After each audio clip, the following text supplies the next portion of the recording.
Hi friends, আপনাদের সাথে আজকে আমি একটা লাউয়ের রেসিপি শেয়ার করব।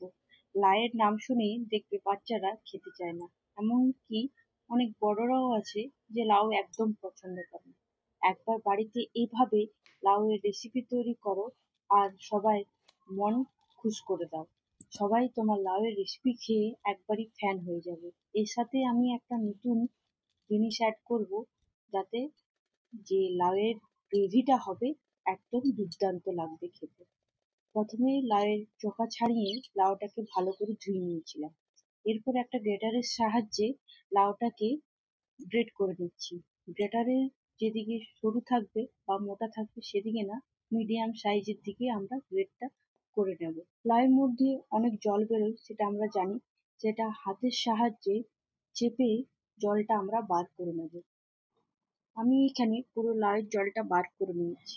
এরপর একটা মশলা তৈরি করব, তার জন্য দুটো কাঁচা লঙ্কা, 7-8টা মতন রসুন কুচি আর 1 ইঞ্চি আদা কুচি আর ধনেপাতার ডাঁটি নিয়ে পরে ভালো করে থেতো করে নেব। আপনারা যদি চান তো মিক্সি বাটিতে এটা পেস্ট করে নিতে পারেন।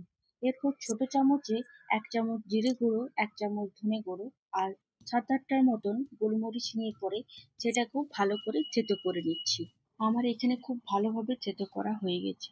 এরপর ওই পাত্রেই 1 চামচ ধনে গুঁড়ো, 1 চামচ জিরে গুঁড়ো, 1 চামচ কাশ্মীরি রেড চিলি পাউডার আর একটু সামান্য হলুদ দেব। এরপর ওইখানে বেসন অ্যাড করব। বেসনটা একটু একটু করে দেব। বেসনটা একবারই বেশি দিয়ে দাও না। ভালো করে মাখার পর যদি মনে হয় যে না আর একটু বেসন লাগবে, তাহলে তখন বেসন অ্যাড করতে পারো। একবারই বেসন অ্যাড করে দিলে তখন বেশি বেসন বেসন লাগবে। এরপর আমার খুব ভালো করে মাখা হয়ে গেছে। তার মধ্যে কুচনো ধনেপাতা কুচি আর একটু সামান্য নুন আর একটু জোয়ান দিয়ে ভালো করে আবার মিশ্রণটা মেখে নেব। যখন আপনারা লাউ কিনবেন তখন খুব একটা বড় সাইজের লাউ কিনবেন না, আর খুব একটা ছোট সাইজেরও লাউ কিনবেন না। মিডিয়াম সাইজে আপনারা চেষ্টা করবেন লাউটা কেনার। বড় সাইজের কিনলে কি হবে, বেশি বিচি থাকবে। দেখুন, আমার খুব ভালোভাবে মাখানো হয়ে গেছে। আর এইভাবে বলের আকৃতি করে পরে আমরা তেলে ডিপ ফ্রাই করবো। তেলটা আমি আগেই গরম হতে দিয়ে দিয়েছিলাম। আপনারা চান এটাকে লম্বা লম্বা করে করেও করতে পারেন। আমি এখানে গোল আকৃতিতে দিচ্ছি।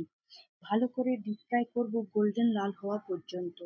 লো মিডিয়ামে করব, লো টু হাই মিডিয়ামে। বেশি আঁচে করব না। যদি বেশি আঁচে করেন তাহলে কি হবে, ভেতরটা তো কাঁচা থাকবে, ওপরটা লাল হয়ে যাবে। সেই জন্য লো টু হাই মিডিয়ামে করবেন। এরপর এখানে আমি মিডিয়াম সাইজের দুটো পেঁয়াজ নিয়েছি, ভালো করে কেটে তাতে একটা পেস্ট করে নিলাম।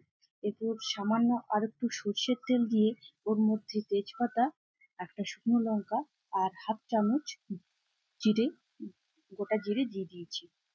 ভালো করে তেলটা গরম হওয়ার পর এগুলো অ্যাড করবেন। তারপর যে আমি পেস্টটা তৈরি করেছিলাম ওই জিরে গুঁড়ো ধনে গুঁড়ো সেটা এখানে অ্যাড করলাম 1 চামচ। আপনাদেরকে বলেছিলাম না যে গ্রেভিটার জন্য একটা আমি ভালো জিনিস অ্যাড করব, যাতে গ্রেভিটা আরো ভালো টেস্ট হয়। সেই জন্য আমি এখানে মিডিয়াম সাইজের চামচে 1 চামচ বেসন অ্যাড করলাম। এরপর বেসনটা অ্যাড করার পর ভালো করে বেসনটাকে ভেজে নেব। লো মিডিয়ামে বেসনটা আমরা ভাজবো। বেসনটা আমার ভাজা হয়ে গেছে, তাই আমি পেঁয়াজের পেস্টটা অ্যাড করে 2 মিনিটের জন্য ঢাকা দিয়ে রাখলাম। এখানে আমি একটা বড় সাইজের টমেটোকে ভালো করে পেস্ট করে নিয়েছি। আমার এখানে 2 মিনিট হয়ে গেছে।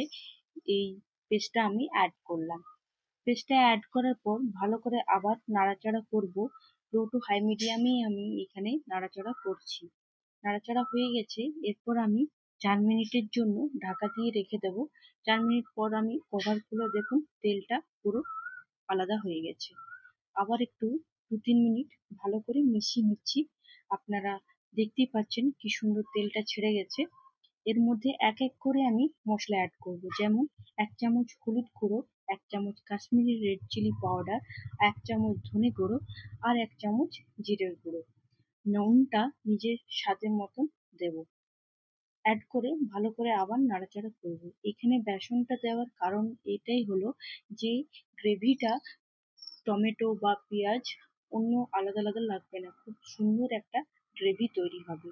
এই লাউয়ের কোপ্তাটা আপনারা যদি চান তো ভাতের সাথেও খেতে পারেন, এমনকি রুটি পরোটার সাথেও খেতে দুর্দান্ত লাগবে। আমার 2-3 মিনিট মশলাটা খুব ভালোভাবে ভাজা হয়ে গেছে। এরপর আমি এখানে গরম জল অ্যাড করে দেবো। আপনারা চেষ্টা করবেন এখানে গরম জল অ্যাড করার। আমি একটু গ্রেভিটা বেশি রাখছি যেহেতু আমি রাইসের সাথে খাবো। আপনারা যদি চান তো একটু কম বেশি করতে পারেন। এরপর আমি এক এক করে লাউয়ের কোপ্তাটা অ্যাড করে দিচ্ছি। অ্যাড করার পর ওই 2-3 মিনিটের মতন একটু নাড়াচাড়া করে নেব। আপনারা আমার ভিডিও দেখেন কিন্তু লাইক করতে ভুলে যান। আগে আপনারা লাইকটা করে নিন, নাহলে আবার সে ভুলে যাবেন। এরপর একটু ধনেপাতা কুচি অ্যাড করে দিচ্ছি। ধনেপাতা কুচি অ্যাড করার পর 1 মিনিটের মতন কভার করে রেখে দেবো। 1 মিনিট হয়ে গেছে, দেখতে পাচ্ছেন গ্রেভিটা খুব ভালোভাবে ফুটে উঠেছে। এখানে আমি 1 চামচ ঘি অ্যাড করে দেবো আর একটু ফুটিয়ে নেব। আশা করি আমার ভিডিও আপনাদের ভালো লেগেছে। যদি ভালো লাগে তো অবশ্যই শেয়ার করুন আর এভাবেই আমার পাশে থাকুন। আজকে এই রেসিপিটা আপনাদের কেমন লাগলো অবশ্যই কমেন্টে একটু জানিয়ে দেবেন। ধন্যবাদ।